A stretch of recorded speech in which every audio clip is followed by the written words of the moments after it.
তুই কি গ্যাস্ট্রিক বাড়াতে চাস? গ্যাস্ট্রিক বা পেটের অ্যাসিডজনিত সমস্যা অনেকেরই নিত্যদিনের সমস্যা। এটি সামলানোর জন্য খাদ্যাভ্যাস, জীবনধারা ও কিছু ঘরোয়া প্রতিকার আমি আপনাদের বলছি। তুই কি গ্যাস্ট্রিক বাড়াতে চাস এবং রাতে পেটের ব্যথায় ঘুমাতে পারিস না আর বলিস পেট ব্যথা করছে কেন? আমাদের খা বেশি বেশি করে, তাহলে গ্যাস্ট্রিক এমন বাড়াবো কোনোখানেই শান্তি পাবি না গ্যাস্ট্রিকের জ্বালায়।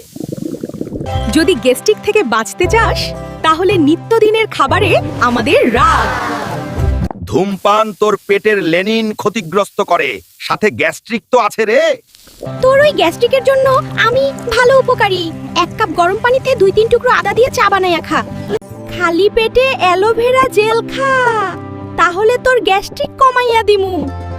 গ্যাস্ট্রিক হলেই আমাদের খাচ্ছিস, আমরা তোদের গ্যাস্ট্রিক কমাই না, বরং তিলে তিলে আরো বাড়িয়ে দেই। তাই আমাদের খাওয়ার আগে অভিজ্ঞ ডাক্তারের পরামর্শ নে। তোরা যদি চাস ওষুধ না খাইয়া ভালো থাকতে, তাহলে ঘটনা থেকে শিক্ষা চ্যানেলটি ফলো করে পাশে থাক এবং শেয়ার করে ভিডিওটা ছড়িয়ে দেন।